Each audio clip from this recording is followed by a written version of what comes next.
रूस और यूक्रेन युद्ध पर जल्द ही क्या गुड न्यूज आने वाली है? यूक्रेन के राष्ट्रपति जेलेंस्की ने कहा है कि अमेरिका ने मियामी में यूक्रेन और रूसी टीमों के बीच वार्ता आयोजित करने का प्रस्ताव रख दिया है। मतलब आप दोनों अधिकारी बातचीत करेंगे, दोनों देशों के अधिकारी, यूक्रेन के और रूस के, और दोनों देशों के अधिकारी युद्ध खत्म करने को लेकर गंभीर बातचीत होगी। इस पर क्या युद्ध रुक जाएगा? लेकिन रूस के हमले लगातार जारी हैं। यूक्रेन पर रूस ने भीषण ड्रोन से हमले किए हैं और ये हमले ओडिशा के तेल डिपो पर हुआ है, रेलवे लाइन पर हुआ है। और यूक्रेन में रूस के ये जो ताबड़तोड़ हमले हुए हैं उसमें कीव के आसमान, बड़ी बात यह कि कीव के आसमान में रूस का झंडा देखा गया है, जो कि बहुत बड़ी बात है। क्या एक तरफ से वार्ता हो रही है, एक तरफ से बातचीत हो रही है और दूसरी तरफ से भीषण हमले हो रहे हैं। वो कह रहे सारी जमीन ले लेंगे अगर हमारी बात नहीं मानोगे। पुतिन का साफ साफ कहना है, प्रेस कॉन्फ्रेंस में बोला था उन्होंने। क्या पूरे यूक्रेन पर कब्जा चाहते हैं पुतिन?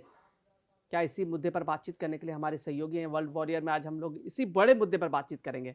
दीपांशु, बताइए, जिस तरीके से भीषण हमले हुए हैं, तस्वीरें बहुत ही खतरनाक आई। पूरा तेल डिपो को सुहा कर दिया, लाइफलाइन थी वो ओडिशा का, और उसके बाद रेलवे लाइन को कट कर दिया पुतिन ने, और कीव पर रूसी झंडा भी देखा गया है।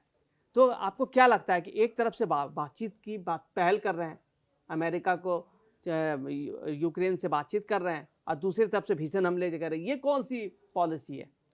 देखिए, यहाँ पे हमें समझना पड़ेगा कि जो एक तरह से जो सीज़ फायर की जो बात की जा रही है, उसमें कहीं ऐसे बिंदु हैं जिस पर असहमति जताई जा रही है। और यही वजह है कि जो रशिया है वो अपना आक्रामक रवैया अपना रखा है रशिया ने, और जिस तरह से हमले बढ़ा दिए हैं, ये हमले जो है इस मौके पे बढ़ाए क्योंकि दूसरी तरफ अभी आपने बताया कि सीज़ फायर की बात होने जा रही है। अमेरिका की तरफ से एक प्रस्ताव रखाया गया है कि जिसमें दोनों देशों के जो प्रतिनिधि हैं वो बातचीत करेंगे और समाधान निकालेंगे कि कैसे इस युद्ध को रोका जाए, क्योंकि ये युद्ध बहुत ही लंबा खिंचता जा रहा है और ये लंबा खिंचता युद्ध जो है दोनों देशों के लिए नुकसान है। और सिर्फ दोनों देशों की बात नहीं, यहाँ पे पूरी दुनिया की जो है इसको झकझोर रहा है, इसकी रूस के लिए तो क्या नुकसान है?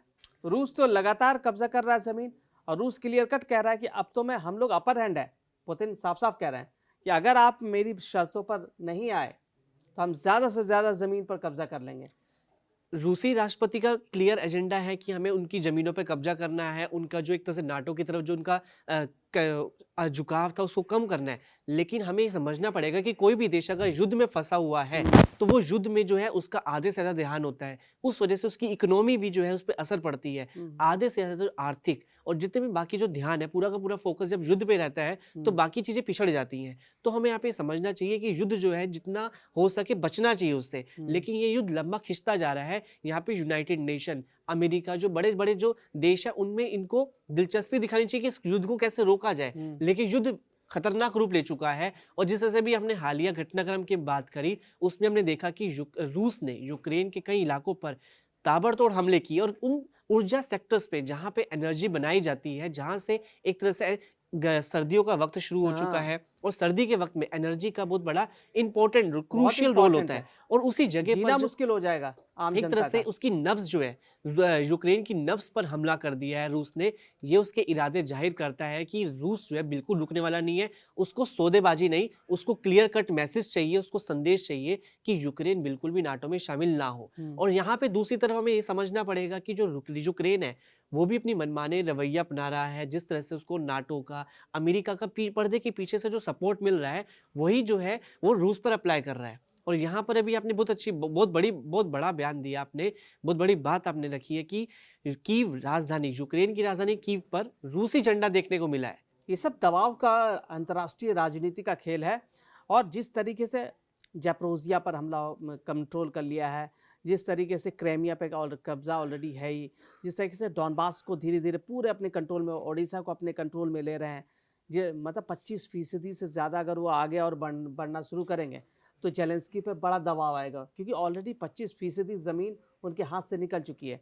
और साफ साफ वो कह रहे हैं पुतिन कि अगर ये हमारी बातों पर नहीं सरेंडर करते हैं, जेलेंस्की सीधा सीधा कह रहे हैं, अगर जेलेंस्की सरेंडर नहीं करते हैं और ये शांति समझौता साइन नहीं करते हैं तो हम अपनी जो ऐतिहासिक ज़मीन है, यूक्रेन को वो अपनी ऐतिहासिक ज़मीन बता रहे हैं, वो हम वापस पूरा ले लेंगे। तो सोचिए कितनी बड़ी बात है। वो कह रहे हैं कि हम पूरी अपनी ऐतिहासिक ज़मीन को वापस ले लेंगे और ग्रेटर रूस को बनाने में हम और आगे बढ़ जाएंगे। इससे सिर्फ यूक्रेन पे दबाव नहीं बना रहे, वो पूरे यूरोप पे दबाव बना रहे हैं। क्योंकि एक तरह से ऐसे देखा चीज जाए कह के नाटो के एकदम करीब आ जाएगा रूस, और जब नाटो के करीब आ जाएगा रूस तो नाटो के देशों में खलबली मच जाएगी, क्योंकि हमने पहले भी कई बहुत खबरें पढ़ी थी जिसमें देखा था कि किस तरह से जो रूस के जो विमान थे, एयरक्राफ्ट थे, वो कैसे उनकी सीमाओं से गुजरे थे, और इस सीमाओं पे गुजरने से ही उनमें जो खलबली मच गई थी उससे एक जो पैनिक का माहौल क्रिएट हुआ था, और ऐसा अटकलें लगाई जा रही थी, ऐसे आशंका जताई जा रही थी कि पूरी दुनिया पर एक तीसरे विश्व युद्ध का जो है खतरा मंडराने लगा है।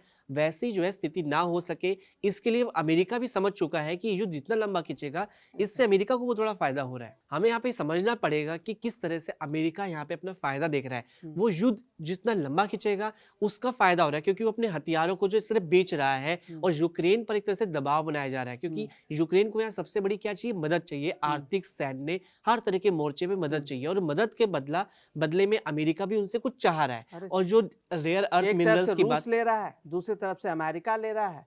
यूक्रेन तो गर्त में पहुंच गया है, एक यहाँ- गरीब देश बन के रह जाएगा। वो एक विकसित देश गरीब देश बना दिया। यहाँ पे यूक्रेन जो एक तरह से कठपुतली बन गया है, वो एक तरह से बीच के बफर जोन का जो काम करना चाहिए था वो बफर जोन का ना काम करते हुए नाटो की कठपुतली बन चुका है, और जो रूस का है वो निशाना बनता जा रहा है। और जिस तरह से भी हालिया हमले की बात की, जिस तरह से ओडेसा में बताया है, तो बहुत ही खतरनाक हमला है। उसकी कई तस्वीरें ऐसी सामने आई हैं जिसमें मुझे तो धुएं ऐसा का लग रहा गुबार है देखने कि को मिला पांसु है। की ये जेलेंस्की जो है वो यूरोप के लिए काम तो नहीं कर रहा है। यूरोप को अपना खतरा है कि हमारे देश, खासकर जो पोलैंड है, ये जो आसपास के जो कंट्रीज हैं जिनको बहुत ज़्यादा खौफ है पुतिन से, क्या उनके लिए जेलेंस्की काम नहीं कर रहे हैं? अपने देश को दांव पर लगा दिया उन्होंने पूरा का पूरा यूरोप को बचाने के लिए। आप इस चीज में कोई, ये एक तरह से थ्योरी है, इसको समझना पड़ेगा, इसका एक नया नजरिया, अलग नजरिया है, और ये वाकई इस पर भी एक तरह से काम करना पड़ेगा, क्योंकि यहाँ पे समझना चाहिए कि यूरोप में अब वो वाली बात नहीं रही है, वो वाली ताकत नहीं रही है जो आज जो है रूस के आमने सामना, मतलब एक तरह से आंखों से आंखें मिला सके। यही वजह है कि जो है जेलेंस्की जो है अभी भी मजबूर है, वो एक तरह से नाटो देश, यूरोपीय देश और एक तरह से अमेरिका पर निर्भर है पूरी तरह से। यही वजह है कि आज जो है अभी तक ये युद्ध का समाधान नहीं हो रहा है, ये युद्ध खिंचता जा रहा है। जेलेंस्की ने साफ साफ कह दिया है कि जहां तक मुझे समझ है, उन्होंने इस प्रारूप का प्रस्ताव रखा है, यूक्रेन, अमेरिका, रूस। उन्होंने आगे ये कहा कि यूरोपीय देश भी उपस्थित रह सकते हैं इस बैठक में। पहले से हो चुकी बैठक में संभावित परिणामों को समझने के बाद इस तरह की संयुक्त बैठक आयोजित करना काफ़ी तर्कसंगत लगता है। रूस ने फिर से हमला बोल दिया है यूक्रेन पर, और ताबड़तोड़ इस बार हमला किया है। और यूक्रेन की जो आपातकालीन सेवा ने बताया है कि दक्षिणी यूक्रेन के ओडेसा के बंदरगाह में बुनियादी जो इंफ्रास्ट्रक्चर है रूस की मिसाइल हमले में तबाह हो गए, और 8 लोगों की मौत हो गई और 27 लोग इसमें घायल हो गए। इसी बीच क्रेमलिन के तरफ से एक बयान आया है जिसमें 4 साल से चल रहे युद्ध को खत्म करने के लिए अमेरिका द्वारा प्रस्तावित योजना पर बातचीत के लिए फ्लोरिडा जाने वाले हैं। मतलब ये चर्चाएं ट्रंप प्रशासन के महीनों से चल रहे शांति प्रयासों का हिस्सा है, जिनमें इस सप्ताह की शुरुआत में बर्लिन में यूक्रेनी और यूरोपीय अधिकारियों के साथ बैठक भी शामिल है। एक तरफ से यूक्रेन और रूस की बातचीत होनी है, दूसरा यूरोपीय देश के अधिकारी भी यूक्रेन पर बातचीत करेंगे।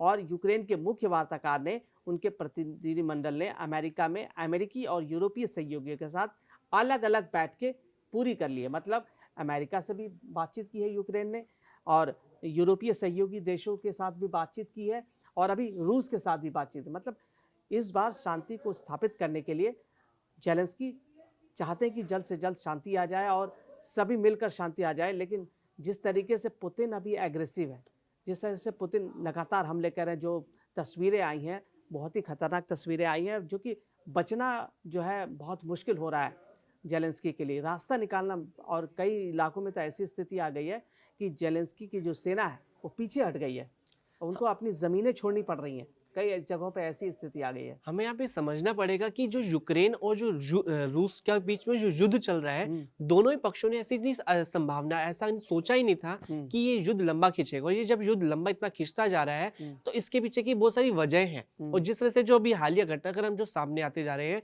उसमें अब ये यूक्रेन समझ चुका है कि जो गलती वो कर रहा है, वो गलती आने वाला उसका वजूद, यूक्रेन का जो एक तरह से विश्व के नक्शे से यूक्रेन का सफाया हो सकता है। जिस तरह से रूस अग्रेसिवली जो हमले कर रहा है, हम्म, क्योंकि रूस के राष्ट्रपति व्लादिमीर पुतिन ने तो अपने इरादे पूरे साफ कर दिए हैं और यहाँ पे यूक्रेन जो है अब उसको सोच के चलना पड़ेगा, आगे जाके समझना पड़ेगा कि हम्म, ये भविष्य का सवाल है, हम्म, अस्तित्व का सवाल है और इस अस्तित्व के सवाल में उसको अपने कहीं जो दबाव है उसको दरकिनार करते हुए पहले अपने देश हित की बात करनी पड़ेगी, क्योंकि यहाँ पे एक ईगो की बात आ चुकी है कि ये युद्ध रुकेगा नहीं, हम हार नहीं मानेंगे, ना तुम जीतोगे ना हम हारेंगे।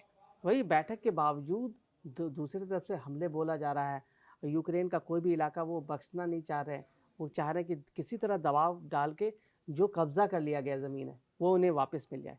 वहीं यूरोपीय संघ के नेताओं ने यूक्रेन को अगले 2 सालों के लिए उसकी सैन्य और आर्थिक ज़रूरतों को पूरा करने के लिए एक बड़ा ब्याज मुक्त ऋण प्रदान करने की सहमति दे दी है। मतलब जेलेंस्की को ब्याज मुक्त जो लोन है वो उनको मिलेगा। जेलेंस्की ने कहा कि रूसियों के साथ बातचीत के बाद अमेरिका का रुख बहुत कुछ तय करेगा। पुर्तगाल के प्रधानमंत्री के साथ कीव की एक प्रेस कॉन्फ्रेंस में बोलते हुए जेलेंस्की ने कहा कि मुख्य सवाल यह है कि रूसियों के साथ परामर्श के बाद संयुक्त राज्य अमेरिका कैसे प्रतिक्रिया देगा। इस समय ईमानदारी से कहा जाए तो जेलेंस्की कह रहे हैं कि मुझे नहीं पता, लेकिन मुझे आज के बाद पता चल जाएगा कि क्या होने वाला। मतलब कुछ हद तक ये जो बातचीत होगी उसके बाद जो प्रेस कॉन्फ्रेंस होगी उसमें बहुत कुछ क्लियर हो जाएगा कि क्या होने वाला है। तो हम समझ सकते हैं कि एक तरह से जो एक शांति की जो बात की जा रही है तो उससे पहले एक तरह से हमला करके वो अपने जो मंसूबे उनको पूरा करना चाहते हैं, क्योंकि यहाँ पे जो रूस का स्टैंड क्लियर है वो डे वन से यही चीज पे है कि वो नाटो की तरफ झुकाव ना हो, क्योंकि जो यूक्रेन है वो एक वक्त पर जो है यूएसएसआर जो एक तरह से विश्व युद्ध के समय की अगर हम बात करें तो यूएसएसआर का सदस्य का ही देश था, उसी से टूट के निकला है जब यूएसएसआर का विघटन हुआ था। तो ये इसलिए वो बोल रहा है कि ऐतिहासिक उसकी जो जमीन है उसी का ही हिस्सा रखना चाहता है। लेकिन जो यूक्रेन का एक तरह से नाटो की तरफ झुकाव नहीं इस युद्ध की जो जन्म दे दिया, जो आज तक बेरोक जारी है। अब देखने वाली बहुत बड़ी बात होगी कि किस तरीके से ये बैठक चलती है। क्या ये जिस तरीके से हमले हो रहे हैं रूस के वो रुकेंगे नहीं रुकेंगे। बहुत ही खतरनाक स्थिति में ये मोड़ पे आ चुका है और जेलेंस्की ये भी कह चुके हैं कि अगले साल दोबारा से युद्ध बड़ी तैयारी कर रहे हैं पुतिन। तो ये युद्ध, ये जो महायुद्ध है वह किस करवट बैठेगी ये देखने वाली बात होगी। तो वर्ल्ड वॉरियर में आज इतना ही। वर्ल्ड वॉरियर के तमाम वीडियोस को आप शेयर करें, लाइक करें और हमारे कड़क चैनल को सब्सक्राइब करें। तो हमें काफ़ी बल मिलता है इससे, हमारे व्यूज़ बढ़ते हैं, हमें काफ़ी बल मिलता है। आप देखते रहिए कड़क।